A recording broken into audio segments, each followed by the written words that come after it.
Welcome to Cooking with Katerina. Can we be real? You know that recipe that many family members make and each one has their own way of making it? Well, we're going to make one of those recipes today. It's called Pastitsio. And let me tell you, it has caused many a robust and enthusiastic conversation at our house. You know, we're Greek and Italian, so you know what robust and enthusiastic means. Anyhow, let's get started making this delicious family favorite. Welcome, family and friends, to Cooking with Katerina. Today we're going to make another family favorite, Pastitsio. Some may know it as a Greek lasagna. First, I'm going to show you this three-part recipe and the ingredients that you will need to make it. Let's start with the ingredients for the cheese cream sauce. You'll need 1 stick of butter or margarine, whichever you prefer. I'm using butter. 5 cups of milk, a half a teaspoon of salt, 1 cup of grated cheese. I'm using Romano. Just make sure that whatever grated cheese you get doesn't have the cellulose in it. It melts better without that.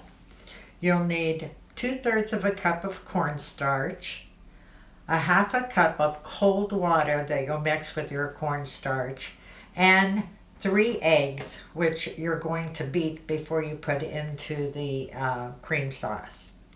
Next, you'll need 1 pound of penne pasta, and I'm using penne because that's what I like to use, but you can use a thicker noodle if you'd like, a longer, thicker noodle. Now, for the meat sauce, you're going to need 2 pounds of ground chuck or ground beef. Just make sure that it's 80-20.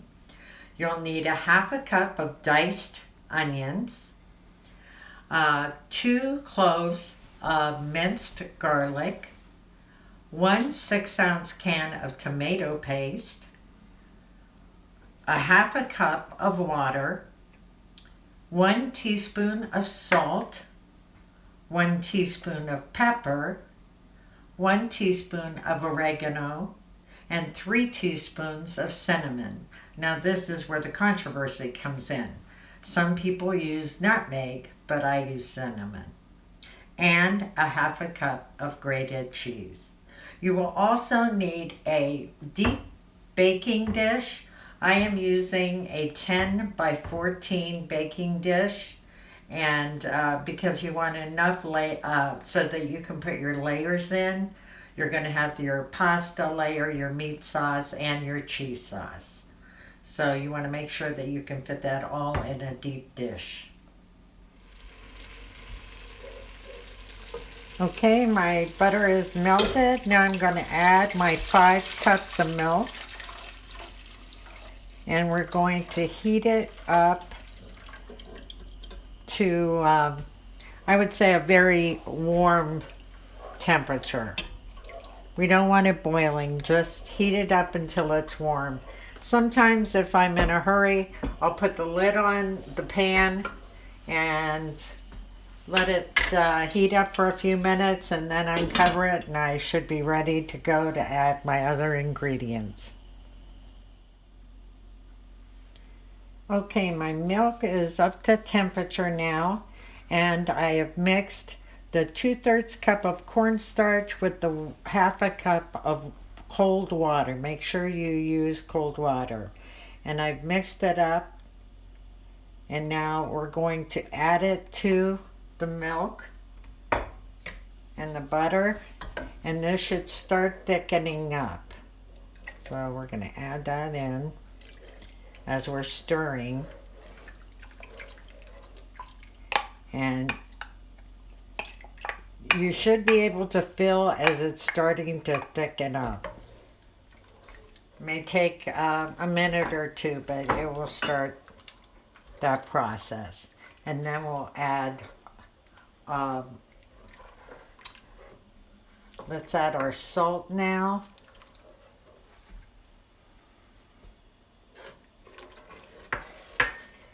And after this thickens up a bit, we're going to add our grated cheese.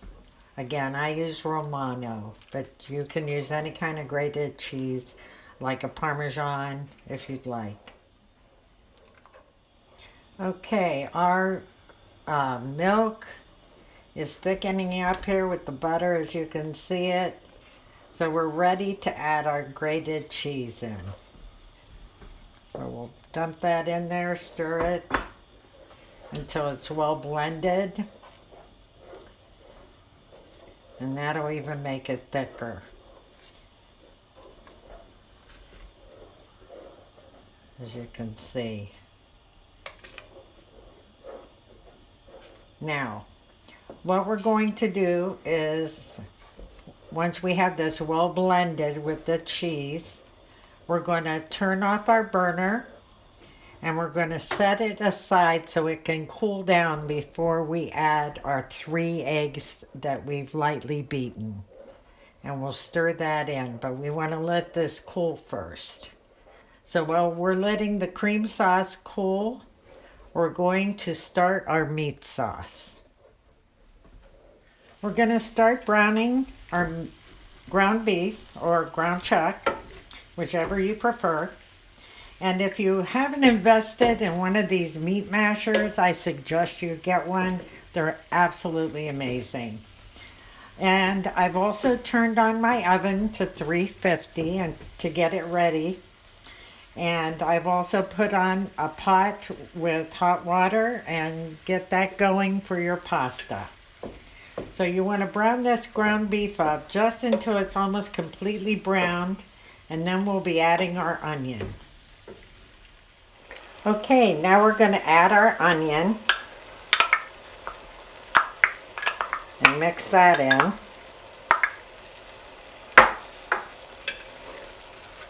That was a 1/2 cup of diced onion.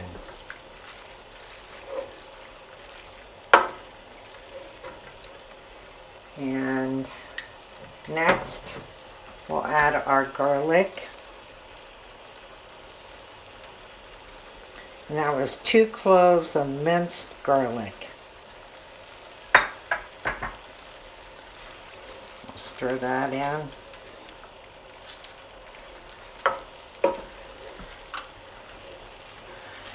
And we'll start adding our teaspoon of salt. Pepper. That's a teaspoon of pepper. A teaspoon of oregano. We'll give that a mix.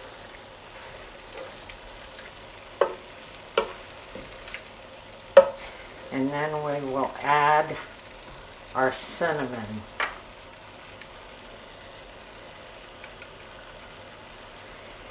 And give that a mix. Next, we're going to put in our tomato paste. And oh, when you start smelling the cinnamon in here, it's amazing. So let's add our tomato paste. And we'll stir that in. Make sure we get it all in there.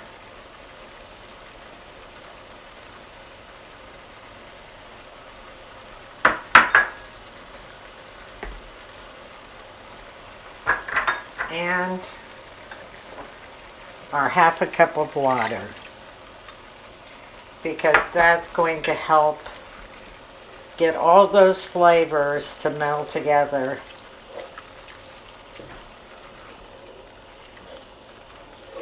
And we'll get a nice color going here. So we want to make sure that we get this all mixed really well. So by the time we get this all mixed together, our water should be ready for our pasta. There you go. Now we want to add our 1/2 cup of grated cheese. And mix that up. And then we're going to turn this down to medium low and let it cook for about 10 or 15 minutes on medium low.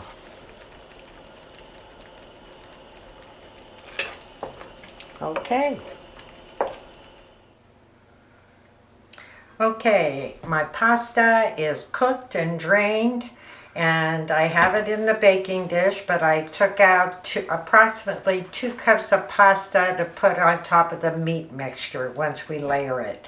Now I've beaten my 3 eggs, and I'm going to add it to my cream mixture and while I'm stirring. So here we go. We want to add that and stir. And like I said, we let this cool so that our eggs don't cook when we immediately put them in. So we'll add the rest of it here and stir it in real good.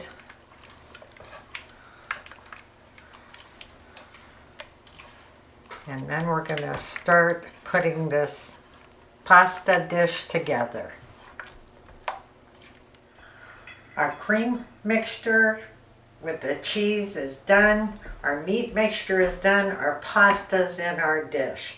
Again, reserve about 2 cups of the pasta to place on top. Now, what we're going to do is I'm going to take about 2 cups of this cream sauce, and this is about 1 cup, this ladle, and I'm going to mix it in with the pasta, and that will give it a nice cheesy flavor. So we'll just mix that in. Again, this is going to also help to hold the pasta together.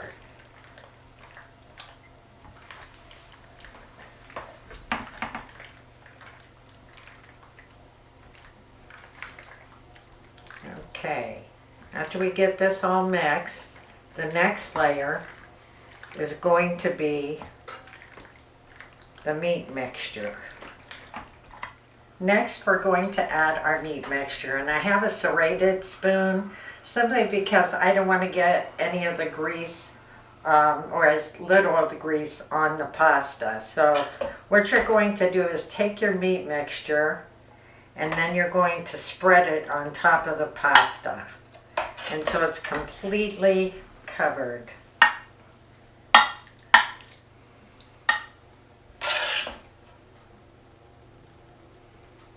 You see, just like this until you have it all covered. Now that you have your meat mixture all spread over top of your pasta, what we're going to do is take that pasta that we reserved and we're going to put it on top of the meat mixture, kind of spread it around.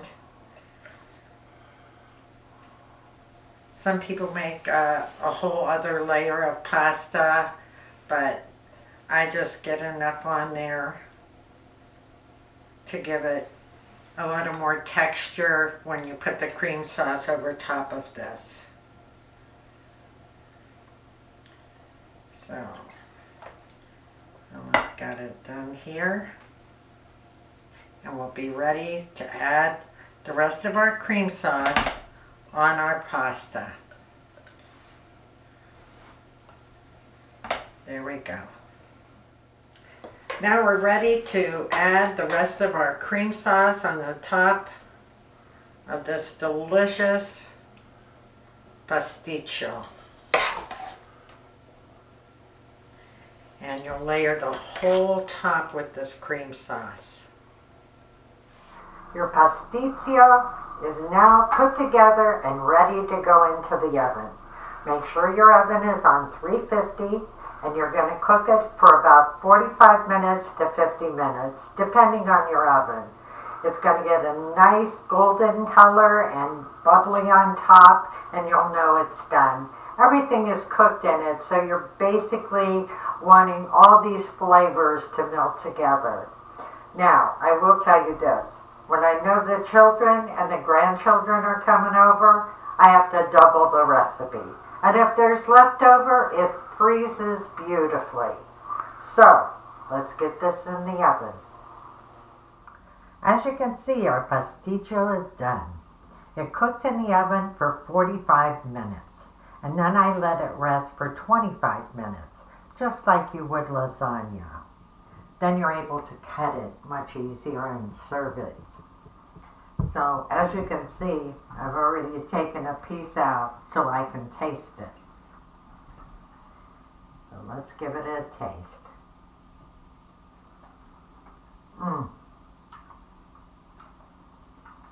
It is so good. All these flavors just combine so amazing. I'm sure you'll love it. And you know what would go really good with this meal? A simple Greek salad. And there'll be a link below in the description that'll take you right to that simple Greek salad. Now, I would like it if you would please subscribe and like and share with your family and friends. And if you make this delicious meal, if you would post a picture and show me how it came out for you, I would really appreciate it. And maybe some comments on how your family enjoyed it. And if you have any questions, leave a comment. Ask me a question. I will answer you back. In the meantime, thank you for joining me today. I really enjoyed this. I hope you did. Have a great day. Yasas.